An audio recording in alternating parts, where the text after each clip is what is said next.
What's up? It's TC, and I'm back with you. Thanks for joining me. Today, we're going to just have a deep dive into a lot of the issues that we're facing right now. And, me personally, I'm always been a positive person. I know that there's always ways to get things done. I always know there's a way to, you know, right your wrongs and, maximize what you can do.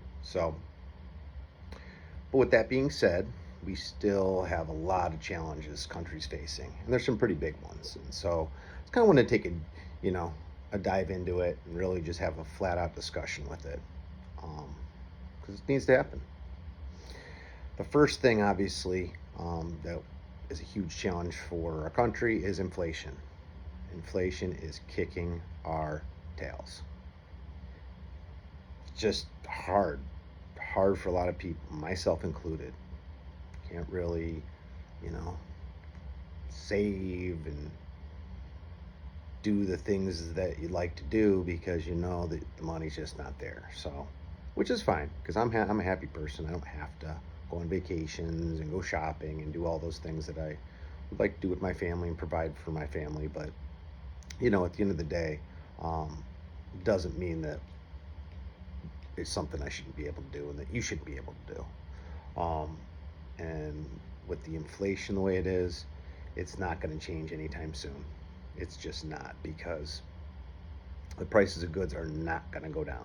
Inflation will temper down, but tempering down doesn't mean it's actually going to reverse prices across the board. Now, you might have a couple things that will start to reverse trends a little bit, but it's not going to be some major where we're going to be back to prices what they were in 2020. Like, it's just not going to be the case. So, the inflation's definitely here to stay. And, definitely didn't help that we locked down the entire world for a while, because it definitely disrupted the supply chains and, messed up a lot of things. But, the biggest kick in the gut is all the money printed. And we printed so much money in the last 4 years, just ridiculous amounts of money. And the money's been given to a lot of places, not spent in a lot of the places around here. I know money's went to the wars that we've been funding, went to some different investments and some different pet projects for these government politicians, but not to the people that really would benefit. So that's the only issue I have, is that, money that they're spending is actually our money. It's not their money. Yeah, they are elected to spend it, but they should be spending it on us, not on, a lot of things they are spending it on. So, but yeah, that's a big one. Our national debt is just astronomical at this point. I mean, last time I looked, it was over 35 trillion. I mean, that is gonna be a lot of pain. There's no way around it. It's going to be a lot of pain at some point. There's got to be some changes that we got to make, or it's just gonna, it's just gonna get to the point where there's just not going to be money available. It's already becoming that, I believe, but we're still not as bad. We're still not to the low that we come to when this thing really balloons out. But nobody wants to make the cuts. Nobody wants to actually balance a budget. And man, it's just going to get worse. It doesn't help that, the dollar has been the reserve currency for a very, very long time. I think it's close to 40, 50 years. Well, it's not the reserve currency like it was before. It's still widely used and still held, but it's getting held less and used less by other countries. And the BRICS is really going to do what they can to completely wash themselves with the dollar, and it's going to make things tougher on us. That's part of the problem. It was definitely using that dollar to politicize it when we put sanctions on countries and whatnot, and they just don't want to hold our money because they don't want to be the next one to get sanctioned and have us holding money that holding dollars from them that is theirs. So it's definitely something that it is what it is. So gotta hope that we get our spending down. I mean, Social Security is something I don't think I'll ever see a dollar of, even though I paid a lot into it, unfortunately. And, it is what it is. But, our debt's definitely going to pay these wars we're funding, between Ukraine and the Middle East. I mean, spend a lot of money in these wars. I'm not saying that, like, you know, we shouldn't be helping allies, but at some point, like, what are we accomplishing?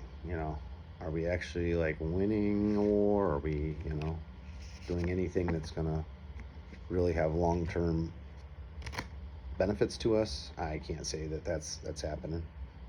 That somebody has an argument for police, post down below. I'd love to hear how these wars are really going to benefit us, because it just seems like it's going to benefit the military complex, those that have all those big contracts, and then for the cities we go rebuild, the same people will get the same contracts. The money will all flow to those Blackstones of the world and Black Rocks, and it is what it is. And the debt will continue to climb, and we'll have nothing to show for it back here, unfortunately. So, definitely hope they can figure a way to get some peace, because, all it takes is things to kind of go the wrong direction, and then we got nukes coming from all different places in the world, and it'll get out ugly quick. But I can just cross my fingers and hope that things can be resolved and just be positive. So, the next big issue that we're facing right now is the jobs. It's just not a very good job market right now. It's a horrible job market. I mean, when you look at the fact that we added 2.9 million jobs from April of 23 till March of 24. But that 2.9 million jobs was really only 2.1 million jobs, because you have to pull out the 800,000 that were reported but weren't actually jobs. So it took a big chunk out of it. And then you calculate out the government jobs out of that, and it takes the number far lower to above 1 million. And that's not a lot of jobs. The reason I say take the government jobs out is because these government jobs aren't great for the economy at all. They're actually bad for the economy, because we pay for them with our tax dollars. So we're creating jobs that we're paying for. So it's not a win for us. It's just not a win to be creating more government jobs. Then you also have to, factor in that the full-time jobs are being replaced by part-time jobs, and that's what's happened last year. Is we've lost more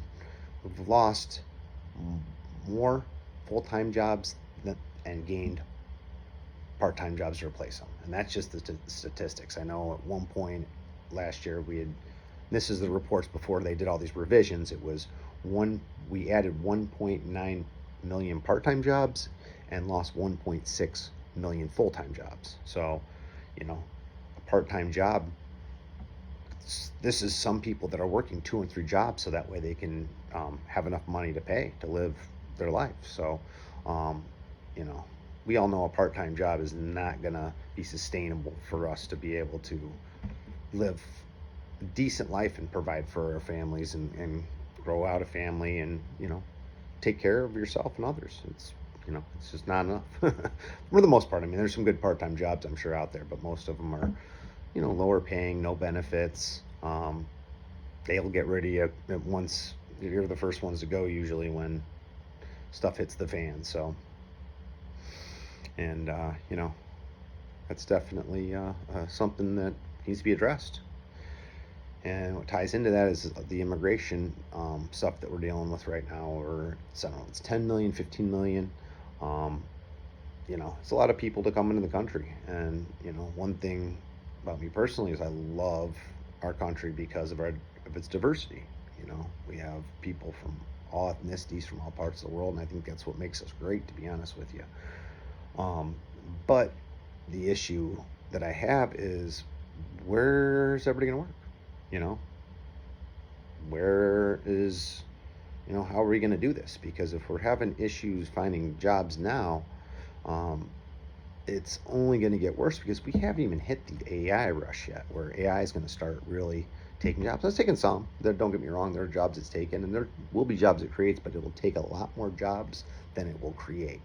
And we are going to have to face that at some point. So that one's not necessarily here now, but it's coming. And that's why if we keep bringing more people in the country, well, how are they going to provide for themselves? How are just people in the country already going to provide for themselves? It seems kind of, it's a question that I'd love to see some answers for. So, just kind of wanted to vet this stuff out as we got a big election coming up, and makes me really kind of look back and think of who I think can address these issues. And obviously the people that are in the office already have to take their responsibility for these issues, because that's why they've been in office. So it's definitely not the direction this country really needs to be heading right now. So hopefully we can get it turned around. And that's why I've been preaching that we need to unite and really change things. And I know I'm only one person, you're only one person, but together as a collective is how we actually change things. So please comment below. I would love to hear your feedback and any suggestions you have, or any spins you have on certain things. It would absolutely be awesome to be able to read them and interject. So, but anyway, y'all have a great one. I'll see you on the next one. Thank you.